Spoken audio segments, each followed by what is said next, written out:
Amelia had always believed that family came first. No matter how strained their relationship had been over the years, she had never once hesitated to step in when her parents, Eleanor and Gregory, and her brother Brandon needed help. 4 years ago, when they were on the verge of losing their suburban home in Bellevue, she had quietly taken control of the mortgage, structuring the purchase through her LLC, Harbor Investments, so they could stay in their house without knowing the true source of their financial lifeline. It was supposed to be an act of silent generosity, a way to protect them without wounding their pride. But on a quiet evening in her high rise San Diego apartment, everything she had believed about her family shattered. Her Uncle Derek, the only relative who had ever truly looked out for her, had sent a video with a single message: "You need to see this." Heart pounding, she clicked on the file. The grainy footage showed her parents and Brandon gathered around the dinner table, their voices thick with disdain as they spoke about her. "Amelia only helps because she owes us," Eleanor said dismissively, her tone laced with contempt. Brandon smirked. "Yeah, and she acts like she's doing us some huge favor. What a joke." But the worst part, the part that sent a chill through her, was the way her father simply nodded along in quiet agreement. The man who had once taught her how to ride a bike, who had helped her with her math homework, now sat silently while they mocked the very sacrifices she had made for them. Amelia watched the video once, then again, then a third time. Each repetition etched the betrayal deeper into her chest. She had spent years ensuring they never worried about foreclosure, personally covering over $250,000 in mortgage payments while they contributed barely a fraction. And yet, instead of gratitude, all they had for her was resentment and entitlement. A numb clarity settled over her as she closed the video. Her hands should have been shaking, but they weren't. Instead, they were steady as she reached for her laptop. For the first time, she saw the truth. Her family didn't appreciate her. They didn't respect her. To them, she was nothing more than a walking bank account. And that was about to change. Amelia leaned back in her chair, her fingers hovering over the trackpad as she opened the financial records she had meticulously kept for the past 4 years. The cold, hard numbers told a story that her family had never bothered to understand. The story of silent sacrifice, financial foresight, and selfless loyalty. When her parents had nearly lost their home in Bellevue, they had turned to her in desperation. Her father's automotive repair business was failing under Brandon's poor management, and their mortgage payments had become unmanageable. But rather than beg for her help outright, they had subtly hinted at their financial struggles, expecting her to read between the lines and step in. And she had. At the time, her financial advisor, Rachel, had been the only voice of reason. "If you're going to do this, you need to protect yourself," she had warned. The solution was simple but effective. Amelia had created Harbor Investments, a limited liability company that quietly purchased the mortgage from the bank, making it the legal holder of her family's debt. To her parents, it looked like they were still making payments to a traditional mortgage company, never bothering to read the fine print that listed Harbor Investments as the lien holder. Every month, they transferred their small portion of the payment on time, never realizing that Amelia was covering the remaining $5,000 plus out of pocket. It had seemed like the perfect arrangement. Her family would keep their home without swallowing their pride, and she could ensure they had stability. But looking at the ledger now, Amelia felt a wave of nausea. In 4 years, she had contributed over $250,000 toward the mortgage, while they had only paid $52,000. And yet, they still had the audacity to call her selfish. The video replayed in her mind, her mother sneering that she owes us because she owes us, her brother dismissing her contributions as if they were a joke. The entitlement was staggering. She had given them everything, yet in their eyes it was never enough. As she stared at the screen, a small detail she had nearly forgotten caught her eye: the purchase option clause Rachel had insisted on including when structuring the mortgage agreement. At the time, Amelia had barely paid attention to it, dismissing it as a precaution she'd likely never need. But now, its significance was crystal clear. If her family missed a single mortgage payment, Harbor Investments could immediately take full ownership of the house, reducing them to month tenants. Oh. Her fingers hovered over the keyboard, a slow smirk forming on her lips. For 4 years, she had been their safety net, but she was done catching them. Just as Amelia thought she had seen the worst of her family's betrayal, Uncle Derek sent her another message the following morning. This time, it wasn't a video. It was a series of screenshots from a private family group chat called Family Finances, a chat she had been deliberately excluded from. Her stomach twisted as she scrolled through the messages, each line cutting deeper than the last. Amelia thinks she's so special with her finance job, Brandon had written. She barely helps with the mortgage while I'm here keeping Dad's business afloat. Her mother, Eleanor, had responded coldly. We should ask her for more money. She's single, no kids. What else does she even spend it on? Amelia inhaled sharply, willing herself to keep reading. We raised her, gave her everything, her mother had continued. The least she can do is properly support her family. Her father's reply was worse than all the rest. I found some of her financial records last time she visited. She's got an account under a company called Harbor Investments. She's hiding money from us. Amelia's blood ran cold. They had snooped through her personal finances, likely when she had last visited and used their Wi-Fi without thinking. Her cloud storage must have synced automatically, leaving traces of Harbor Investments in her files. And now, her family, the very people she had spent years secretly supporting, had convinced themselves that she had been withholding money from them rather than recognizing the immense financial burden she had been shouldering. The final messages in the thread sent a wave of icy fury through her veins. Brandon, we'll ask her nicely first, but if she refuses, we remind her about that loan she took from Dad's business back in college. She thought we never knew, but we have proof. She'll have no choice but to help. Her mother's response. And if that doesn't work, we could always contact her employer, tell them she's been acting unstable, maybe hint at some financial misconduct. I'm sure they'd take that seriously. Amelia closed her eyes, forcing herself to breathe through the rage. They weren't just entitled, they weren't just ungrateful, they were willing to blackmail and ruin her career, to squeeze more money out of her. Her grip on her phone tightened. If they wanted a fight, they were about to get one.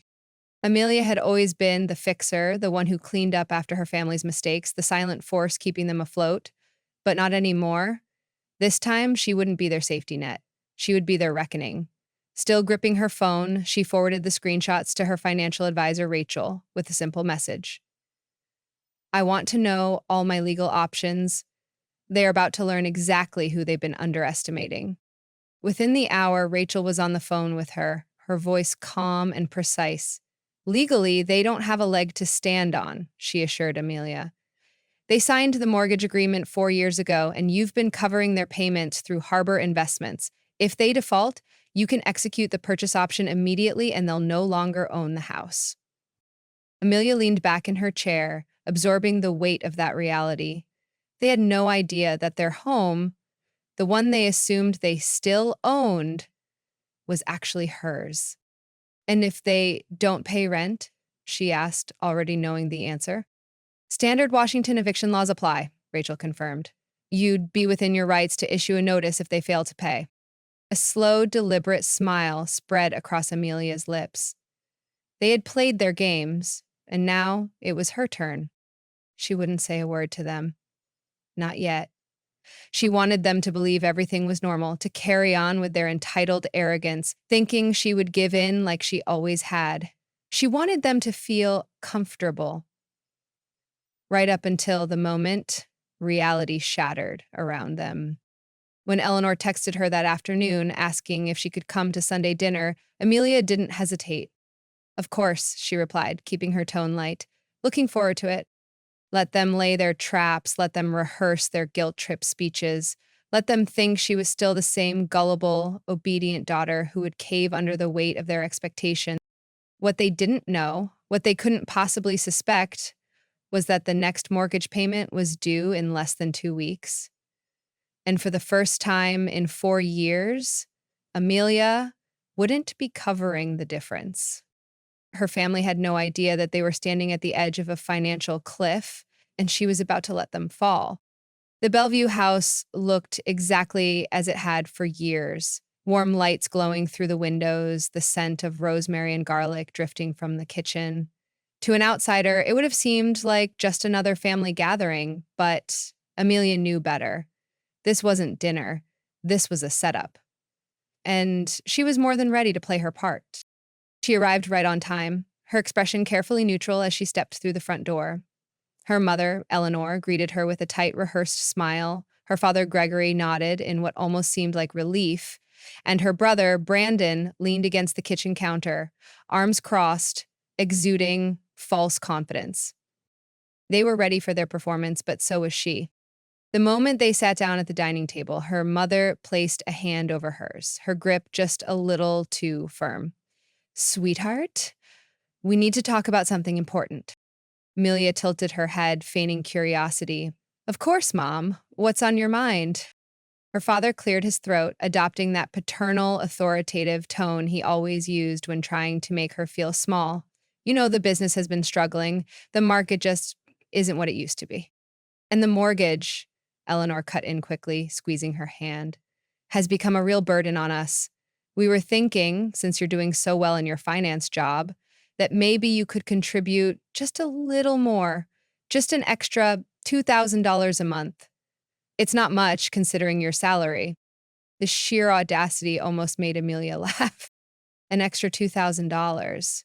When she had already been covering more than $5,000 a month for years? They had no idea they were already living off her generosity. She took a slow bite of lasagna, chewing thoughtfully, letting the moment stretch just long enough to make them uncomfortable. Then she set her fork down and gave them a soft, non-committal smile. "I'll think about it." Brandon scoffed. "Come on, Amelia. You know you can afford it. Unlike some of us, you don't have a family to support." Amelia's smile didn't falter. "You're right, Brandon," she said smoothly, taking another sip of wine. "Sometimes we all get exactly what we deserve." None of them had any idea just how true that was about to be. After dinner, Amelia excused herself, claiming she needed to freshen up, but instead, she took a detour down the hallway toward her father's study. The door was slightly ajar, and as she approached, she heard the hushed conspiratorial voices of her parents and Brandon. Her pulse quickened, but she remained still, listening. "She's not going to help," Brandon muttered, his tone bitter. "Do you see the way she sat there, acting all superior? She's got the money, but she's just toying with us." Her father's voice was lower, but filled with steely resolve. "We have another option. Remember those investment documents I found in her cloud storage when she was here last time? She's been hiding money from us in some company called Harbor Investments." Amelia's breath caught in her throat. They had snooped through her personal files. During her last visit, she had used their Wi-Fi without thinking, and her cloud storage had automatically synced. That was how they had found traces of Harbor Investments, the very LLC she had set up to manage their mortgage payments. They thought she had been withholding money from them, when in reality, she had been their financial lifeline all along. Her mother's voice was sharp. "So, what's the plan?" "We'll give her one last chance to help voluntarily," her father said. "If she refuses, we remind her about that loan she took from the business during college. She thought we didn't know, but we have proof. She'll have no choice but to pay up." Amelia almost laughed. That money? She had borrowed it with her father's permission when their check for her tuition had bounced, and she had repaid it with interest within a month. She had emails proving everything. "Then," Brandon added coldly, "and if that doesn't work, we go to her company, contact her HR department, maybe suggest she's been mismanaging client funds or acting unstable. That would get their attention." A chill ran down Amelia's spine. They were willing to sabotage her career, her entire livelihood, just to squeeze more money out of her. Her heart pounded, but she forced herself to stay calm. They thought they were in control. What they didn't know was that she had already put the final pieces of her own plan in place, And in just a few days, they would realize exactly how powerless they truly were. The moment Amelia had been waiting for arrived quietly without fanfare. It was a crisp Monday morning when her phone pinged with a notification from Harbor Investments' automated system. The mortgage payment had bounced. The bank had attempted to withdraw the funds from her parents' account, but they were already overdrawn. Just like that, they had officially defaulted on their loan. She exhaled slowly, staring at the notification. No anger, no regret, just quiet satisfaction. At exactly 9 a.m., an automated notice was sent to Eleanor and Gregory's email, explaining that per the terms of the mortgage agreement, Harbor Investments was now exercising its purchase option. The house no longer belonged to them. Effective immediately, they were tenants. Month to month, it took only 12 minutes for her phone to ring. Amelia. Eleanor's voice was frantic. Something's wrong with the mortgage payment. The bank says we defaulted, but that's impossible. Can you transfer the money like you always do? Amelia leaned back in her chair, savoring the moment. I don't think so, Mom. A stunned silence, then anger creeping into her mother's voice. What do you mean? You always... Not this time. Amelia's tone was calm, measured. Harbor Investments isn't a bank. It's an LLC, my LLC to be exact. And according to the contract you signed, since you've defaulted, the house is now legally mine. Her mother gasped, and Amelia could practically hear the blood draining from her father's face. No, Gregory finally spoke, his voice trembling with fury. You wouldn't do this to your own family. Amelia smiled. Oh, but I would. And I just did. She heard Brandon's voice in the background, shouting, demanding answers. She didn't bother staying on the line. Check your email, she said before hanging up. For the first time in years, she felt light, free, unburdened. And this was only the beginning. The fallout was immediate and predictable. Within an hour of Amelia's call, her inbox was flooded with emails from her parents and Brandon, all variations of the same desperate pleas. This must be a mistake. You can't do this to your own family. We just need more time. She ignored them all. The time for negotiations had passed. By that afternoon, the tone had shifted from begging to threats. Brandon, fueled by panic and entitlement, sent a message dripping with rage. You think you can get away with this? We'll take you to court. You stole our house. Amelia simply forwarded his email to Rachel, her financial advisor, who reassured her that their case was legally airtight. They signed the agreement. They never read the fine print. They have no legal grounds to fight this. When legal threats failed, the guilt-tripping returned in full force. Her mother left a tear-filled voicemail sobbing about how they had sacrificed everything for her, how she was betraying her own blood. Her father, more measured but just as manipulative, warned her that she was making a mistake she would regret forever. But the final blow came when Brandon tried to sabotage her career. Just as she had anticipated, he contacted her company's HR department, fabricating concerns about her mental stability and potential financial misconduct. Unfortunately for him, Amelia had already gotten ahead of the attack. She had sent HR a detailed report days earlier outlining her family's history of financial abuse and their likely attempts to retaliate. Brandon's accusations were dismissed immediately, and in a satisfying twist, his own unethical real estate dealings were flagged for investigation. Every move they made backfired, and they still had no idea that eviction was next. The eviction notice was served 2 weeks later. Amelia didn't do it in person. She had no interest in their theatrics. So the official letter, signed by her legal team, was delivered to their doorstep. Per Washington state tenant laws, they had 30 days to vacate. The house they had ridiculed her over, the home they had assumed would always be theirs, was no longer theirs at all. Brandon was the first to lash out. He sent a string of furious texts, calling her heartless, vindictive, a disgrace to the family. Gregory, ever the authority figure, threatened to take her to court again, clinging to the delusion that their name on the mailbox still held weight. but their lawyer had already advised them that they had no case. Eleanor's last attempt was a tear-milled voicemail, her voice shaking with emotion. How could you do this to us, Amelia? We're your family. Family forgives. Amelia stared at her phone for a long moment, then deleted the message without listening to the rest. Some debts couldn't be paid with forgiveness. By the time the final day arrived, the house was vacant, stripped of its former life. The family had downsized to a modest apartment across town, a far cry from the comfort they had once taken for granted. Standing in the empty living room, Amelia felt nothing but relief. She had been their safety net. Now she was their lesson. With the house finally empty and silent, Amelia felt something she hadn't in years. Peace. The place that had once been a symbol of family, obligation, and betrayal was no longer her burden to bear. She had already listed the property for sale, and soon it would belong to someone else. No more memories, no more debts, just a clean slate. But she wasn't done yet. Some good had to come from this. Instead of simply pocketing the proceeds, Amelia made a decision. She would start a foundation dedicated to helping victims of financial abuse, especially those manipulated by their own families. Too many people suffered in silence, shackled by guilt, duty, and emotional blackmail. She refused to let her story end with just revenge. It would end with purpose. Her phone buzzed.